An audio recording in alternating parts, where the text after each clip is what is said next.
ನಮಸ್ಕಾರ ಸ್ನೇಹಿತರೆ. ಇಂದಿನ ದಿವಸ ನಾವು ಭಾರತ ಸಂವಿಧಾನದ ಪ್ರಮುಖವಾಗಿರುವಂತಹ ಭಾಗಗಳನ್ನು ನೋಡೋಣ. ಅಂದರೆ ಯಾವ್ಯಾವ ಭಾಗದಲ್ಲಿ ಯಾವ್ಯಾವ ವಿಷಯವನ್ನು ಸಂವಿಧಾನವು ಒಳಗೊಂಡಿದೆ ಅಂಥೇಳಿ ಸಂಪೂರ್ಣವಾದಂತಹ ಒಂದು ಭಾಗದ ವಿಷಯವನ್ನು ಪ್ರಮುಖವಾಗಿರುವಂಥ ವಿಷಯನ ತಿಳ್ಕೊಳ್ಳೋಣ. ನಂತರ ಒಂದೊಂದು ಭಾಗದ ಬಗ್ಗೆ ನಂತರ ತಿಳಿದುಕೊಳ್ಳೋಣ. ಇಲ್ಲಿ ಭಾಗ ಒಂದನೇ ಭಾಗದಲ್ಲಿ ಅಂದ್ರೆ ಸಂವಿಧಾನದ ಒಂದನೇ ಭಾಗದಲ್ಲಿ ಏನಾಗಿದೆ ಅಂತಂದ್ರೆ ಕೇಂದ್ರ ಮತ್ತು ಅದರ ಭೂ ಪ್ರದೇಶದ ಬಗ್ಗೆ ಮಾಹಿತಿ ಇದೆ. ಅಂದ್ರೆ ಕೇಂದ್ರ ಸರ್ಕಾರ ಅಥವಾ ಕೇಂದ್ರ ಹಾಗೂ ಅದರ ಭೂ ಪ್ರದೇಶದ ಬಗ್ಗೆ ಮಾಹಿತಿ. ಈ ವಿಧಿಗಳು ಎಷ್ಟಿದಾವೆ ಅಂದ್ರೆ ಯಾವ್ಯಾವ ವಿಧಿಗಳಿಂದ ಅಂದ್ರೆ ವಿಧಿ 1ರಿಂದ 4ನೇ ವಿಧಿಗಳ ಬಗ್ಗೆ ಏನಾಗ್ತದೆ ಅಂದ್ರೆ ಕೇಂದ್ರ ಹಾಗೂ ಅದರ ಭೂ ಪ್ರದೇಶಗಳ ಬಗ್ಗೆ ಮಾಹಿತಿ ಕೊಡುತ್ತೆ. ಇನ್ನು ಭಾಗ 2ನೇ ಭಾಗದಲ್ಲಿ ಏನಾಗಿದೆ, ಸಂವಿಧಾನದ 2ನೇ ಭಾಗದಲ್ಲಿ ಏನಾಗಿದೆ ಅಂದ್ರೆ ಪೌರತ್ವಕ್ಕೆ ಸಂಬಂಧಿಸಿದಂತೆ ಅಂದ್ರೆ ಸಿಟಿಜನ್ಶಿಪ್ ಅಂತ ನಾವೇನು ಕರಿತೀವಿ. ಇಲ್ಲಿ ಪೌರತ್ವಕ್ಕೆ ಸಂಬಂಧಿಸಿದಂತಹ ಮಾಹಿತಿ ಇದೆ. ಎಷ್ಟನೇ ವಿಧಿ ಅಂತಂದ್ರೆ 5ರಿಂದ 11ರವರೆಗೆ. ಇಲ್ಲಿ ಕೆಲವೊಂದು ಪ್ರಶ್ನೆಗಳಿದೆ, ಸ್ಪರ್ಧಾತ್ಮಕ ಪರೀಕ್ಷೆಗಳಲ್ಲಿ ಏನು ಕೇಳ್ತಾರಂತಂದ್ರೆ ಸಂವಿಧಾನದ ಎಷ್ಟನೇ ಭಾಗದಲ್ಲಿ ಪೌರತ್ವ ವಿಷಯಕ್ಕೆ ಸಂಬಂಧಿಸಿದಂತೆ ಚರ್ಚಿಸಲಾಗಿದೆ ಅಥವಾ ಕೇಳಲಾಗಿದೆ ಅಂತ, ಅಥವಾ ಸಂವಿಧಾನದ ಯಾವ ವಿಧಿಗಳ ಮುಖಾಂತರ ಪೌರತ್ವವನ್ನು ಪಡೆಯಬಹುದು ಅಂತ ಕೇಳ್ತಾರೆ. ಅಂದ್ರೆ ಇಲ್ಲಿ ಒಂದು ಭಾಗದ ವಿಷಯನ ಕೇಳಬಹುದು ಅಥವಾ ವಿಧಿಗಳ ಬಗ್ಗೆನೂ ಕೂಡ ಏನಾಗುತ್ತೆ ಪ್ರಶ್ನೆಗಳನ್ನು ಕೇಳಿದೆ. ಇನ್ನು ನೆಕ್ಸ್ಟ್ ಸಂವಿಧಾನದ 3ನೇ ಭಾಗದಲ್ಲಿ ಏನಿದೆ ಮೂಲಭೂತ ಹಕ್ಕುಗಳು ಅಂತ ಕರಿತೀವಿ, ಫಂಡಮೆಂಟಲ್ ರೈಟ್ಸ್ ಅಂತ ಹೇಳಿ. ಮೂಲಭೂತ ಹಕ್ಕುಗಳ ಬಗ್ಗೆ ಇದೆ. ಇದರ ವಿಧಿಗಳು ಎಷ್ಟು ಅಂತಂದ್ರೆ 12ರಿಂದ 35ರವರೆಗೆ ಇರುವಂತಹ ವಿಧಿಗಳಲ್ಲಿ ಏನಾಗಿದೆ ಮೂಲಭೂತ ಹಕ್ಕುಗಳ ಬಗ್ಗೆ ಮಾಹಿತಿ ಇದೆ.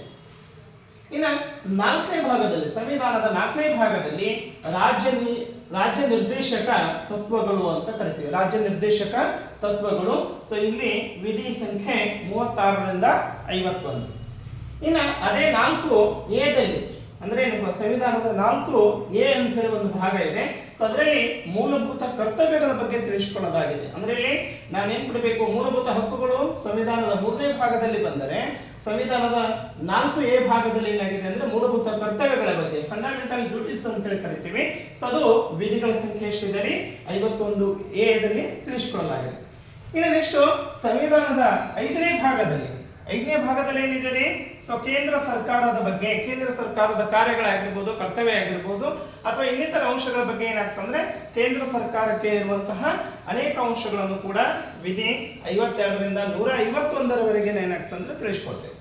ಇನ್ನು ಸಂವಿಧಾನದ 6ನೇ ಭಾಗದಲ್ಲಿ, ಇಲ್ಲಿ 5ನೇ ಭಾಗದಲ್ಲಿ ಕೇಂದ್ರ ಸರ್ಕಾರ ಇದ್ದರೆ 6ನೇ ಭಾಗದಲ್ಲಿ ಏನಾಗಿದೆ ರಾಜ್ಯ ಸರ್ಕಾರಗಳ ಬಗ್ಗೆ ತಿಳಿಸಿಕೊಡ್ತೈತಿ. ಅಂದ್ರೆ ಪ್ರಮುಖವಾಗಿರುವಂತಹ ರಾಜ್ಯಗಳಿಗೆ ರಾಜ್ಯದ ಅಧಿಕಾರಗಳಾಗಿರ್ಬೋದು, ಕರ್ತವ್ಯ ಆಗಿರ್ಬೋದು ಅಥವಾ ಇನ್ನಿತರ ಅಂಶಗಳ ಬಗ್ಗೆ ತಿಳಿಸಿಕೊಡೋದು ಯಾವುದು ಅಂತಂದ್ರೆ ಸಂವಿಧಾನದ 6ನೇ ಭಾಗದಲ್ಲಿ.